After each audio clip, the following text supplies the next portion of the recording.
आता राज्याच्या राजकारणातून एक महत्त्वाची बातमी। गणेश नाईकांच्या विरोधात शिवसेनेचं पोलखोल अभियान आता सुरू होणार आहे। नाईकांची नवी मुंबईतली भ्रष्ट शिल्प शिवसेना उघड करणार अशी माहिती आहे। नाईकांनी नवी मुंबईला चाटून पुसून खाल्ले, शिवसेना संपर्क प्रमुख अंकुश कदम यांनी थेट आरोप केला।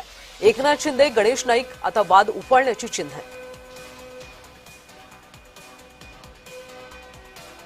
मुंबईच्या महानगरपालिकेच्या वतीनं त्यांच्या सुखसोयीसाठी, त्यांच्या ऐशोआरामासाठी त्यांनी कशा पद्धतीने नवी मुंबई महानगरपालिकेचा पैसा वापरला याचं जिवंत उदाहरण मी तुम्हाला आज प्रत्यक्षात दाखवणार आहे। यांच्या घरापासून या रोडच्या पलीकडे व्हाईट हाऊस म्हणून त्यांचं ऑफिस आहे आणि त्या ऑफिसला जाण्यासाठी मार्ग पाहिजे होता।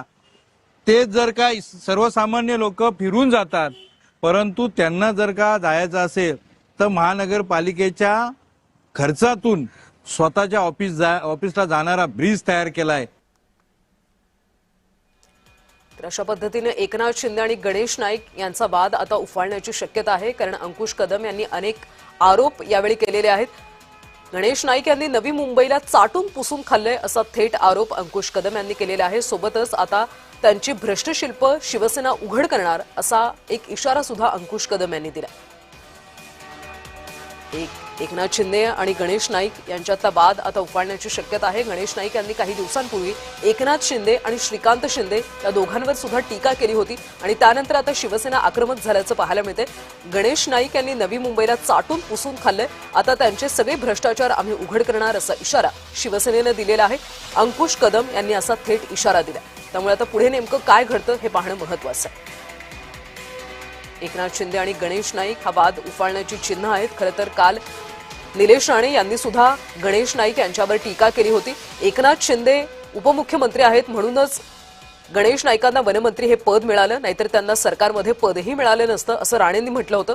दरम्यान आता शिवसेना आक्रमक झाल्याचं पाहायला मिळते। गणेश नाईकांच्या विरोधात शिवसेना आता पोलखोल अभियान राबवणार आहे। या अभियानामध्ये गणेश नाईक यांनी भ्रष्टाचार केले ते आम्ही उघड करणार असल्याचं शिवसेनेचे संपर्क प्रमुख अंकुश कदम यांनी म्हटलेलं आहे। नाईकांनी नवी मुंबईला चाटून पुसून खाल्लेले अनेक भ्रष्टाचार त्यांनी केलेत असे आरोप शिवसेनेकडून केले जातात। त्यामुळे या पोलखोल अभियानामध्ये नेमकं काय असणार आहे याकडे सगळ्यांचं लक्ष आहे। सविस्तर माहिती घेऊयात आमचे प्रतिनिधी शुभम उमाळे यांच्याकडून। शुभम, एकनाथ शिंदे आणि गणेश नाईक यांच्यातला वाद आता उफाळण्याची चिन्ह दिसत आहेत। गणेश नाईकांच्या विरोधात पोलखोल अभियान राबवलं जाणार आहे, हे अभियान नेमकं काय असणार आहे?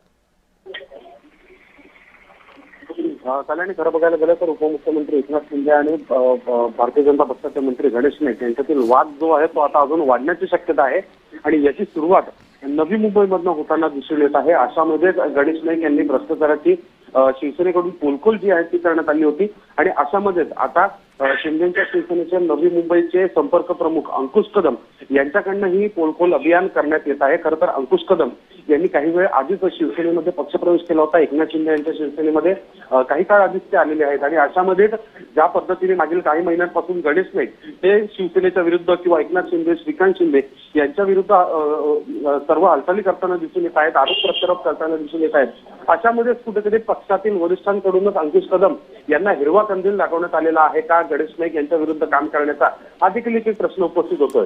अंकुश कदम यांचं नाव नवी मुंबई एक वेगळा चेहरा आहे, एक वेगळं नाव आहे आणि अशामध्येच ते आता गणेश नाईक यांच्या विरुद्ध काय काय भ्रष्टाचाराचे मुद्दे समोर काढतात, काय काय पोलखोलमध्ये करतात हे पाहणं महत्त्वाचं असेल। नक्की शुभम, त्यामुळे आता कदम यांच्याकडून नेमके काय काय पोलखोल केले जातात हे पाहावं लागेल आणि या सगळ्याला गणेश नाईक काय उत्तर देतात याकडे सुद्धा लक्ष असणार आहे। धन्यवाद माहितीसाठी।